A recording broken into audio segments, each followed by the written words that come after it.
This video is going to be quite a bit different than the rest of the coverage that there's been around for a while, mostly because I just want to take a little bit of a break off of the insanity that's been going on lately, and it's going to be a lot more free-flowing, okay?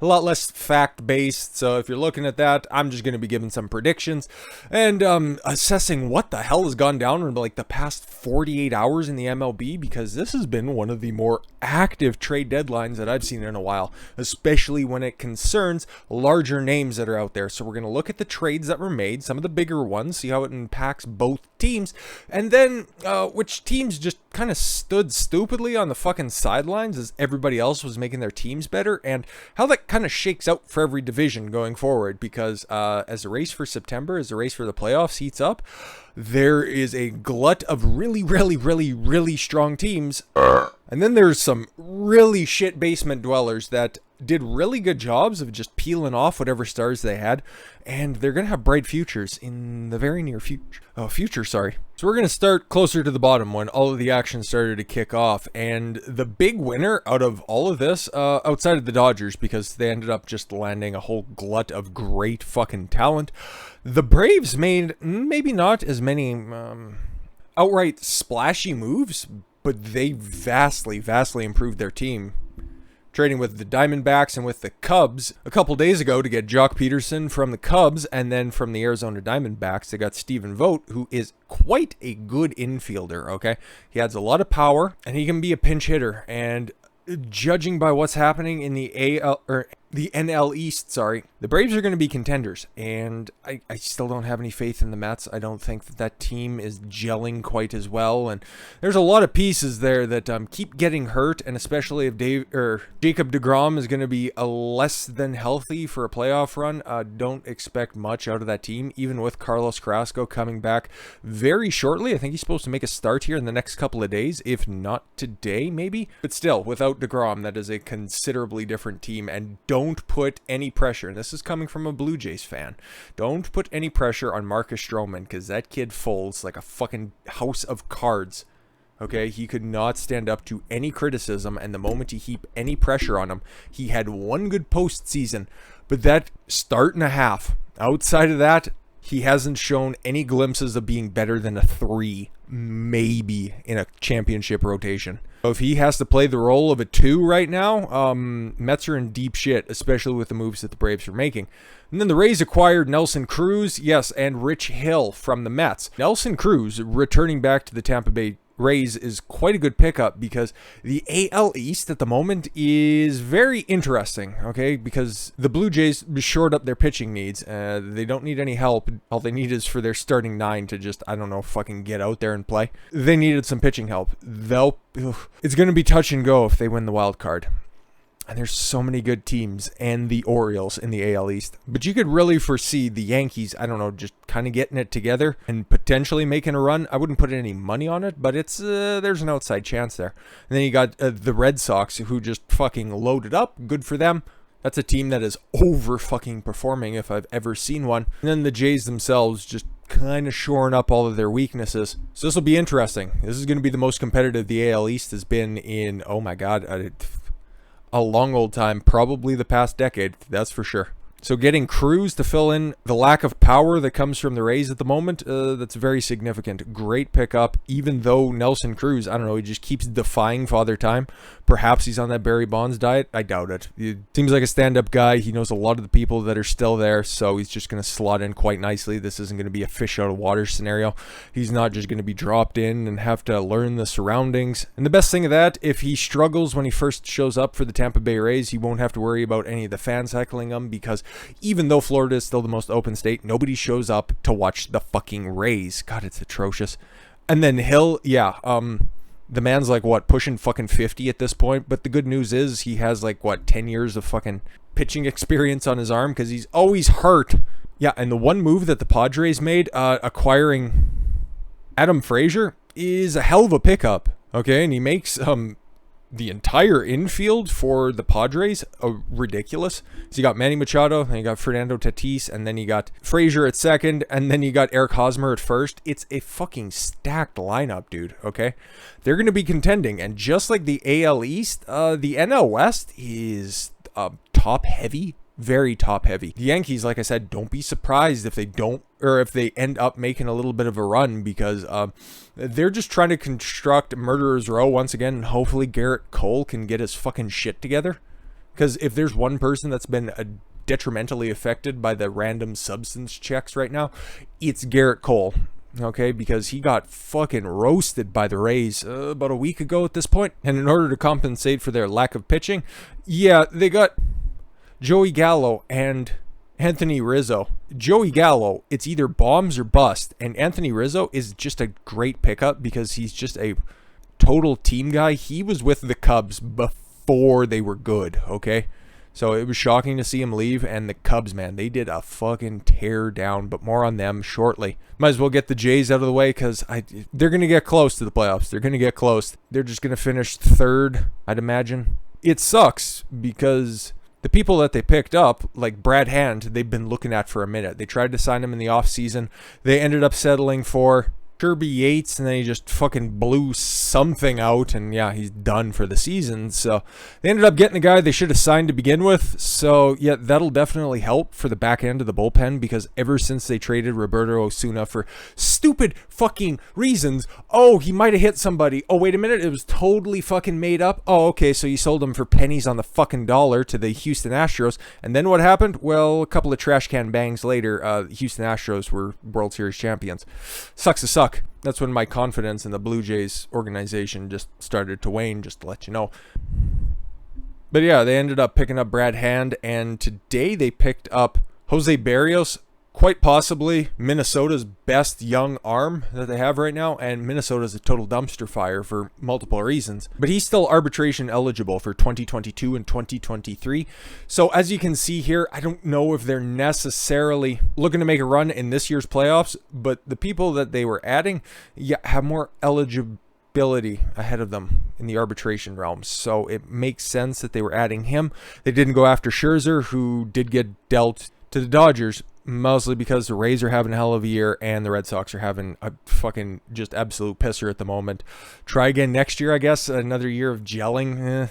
Well, let's talk about the improvements of the Red Sox. Getting Kyle Schwarber from the Washington Nationals.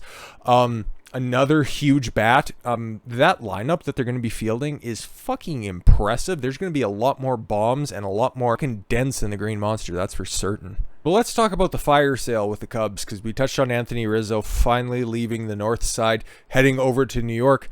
They got rid of Javier Baez. They got rid of Craig Kimbrell.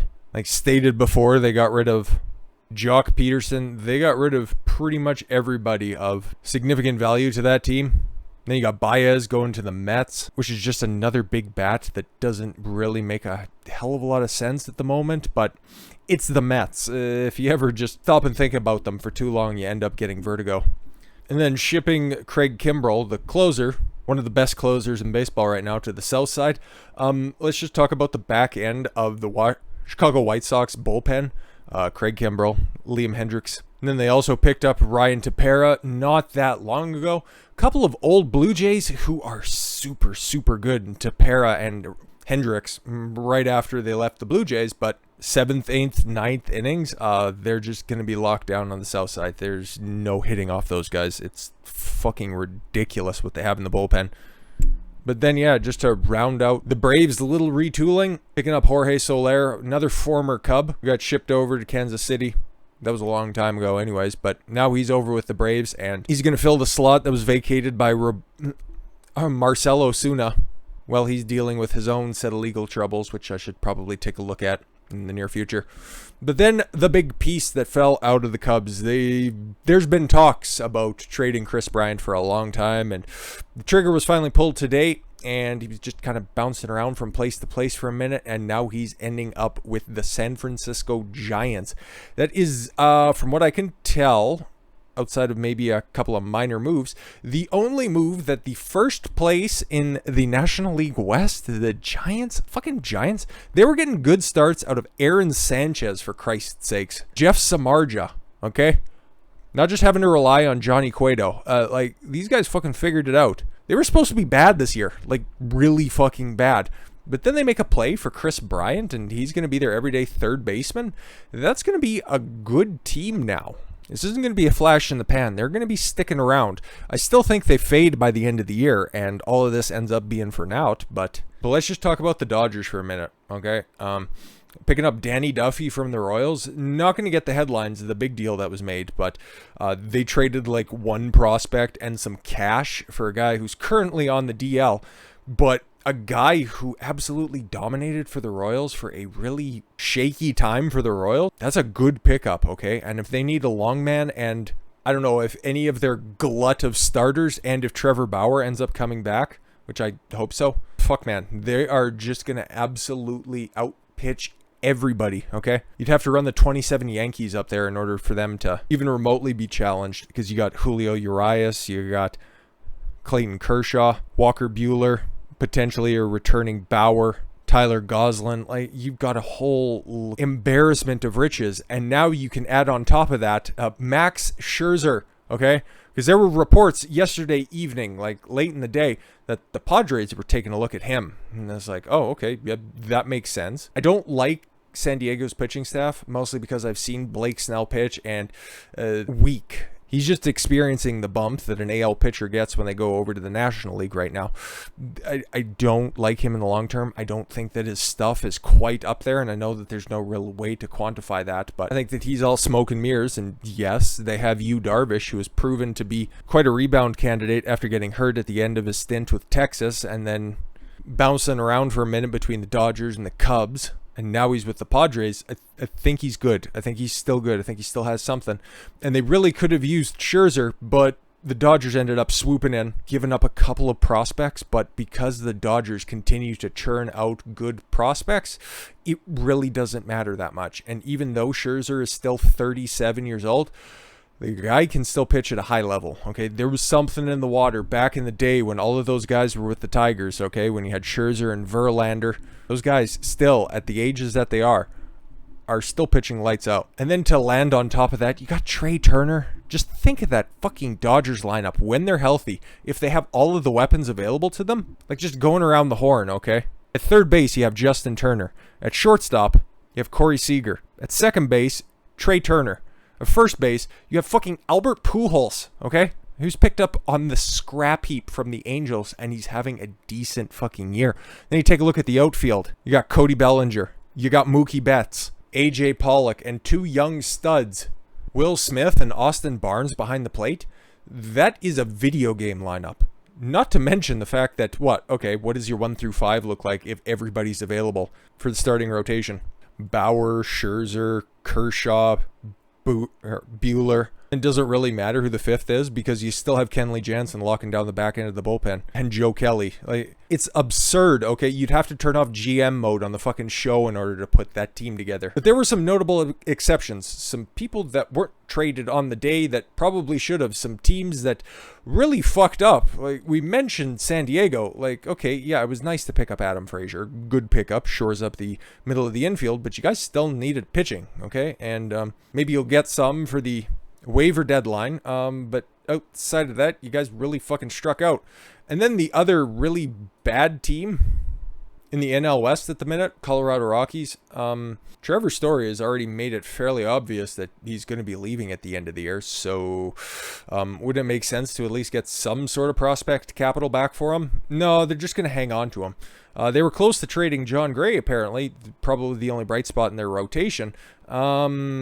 Didn't do that either. Colorado sat on whatever good players they have, didn't turn it into fuck all. There's no excuse for that. They just fucked up. And like he says here, Story, for his part, didn't seem pleased with how things played out. I'm confused, and I don't have anything good to say about the situation and how it unfolded. Story, 28, had an uncharacteristically poor season relative to his normal standards. In 88 games, he's hit 240, 312 on base, and 429 slugging percentage. It's still a decent year and still decent production for a run-of-the-mill shortstop. Somebody should have picked him up. Apparently, there were calls being fielded. He could still get passed through waivers, and I highly anticipate he's going to get that treatment, and he's going to end up getting shipped out somewhere. Somebody should have made a move. You know who else didn't make a move? The fucking Astros, okay?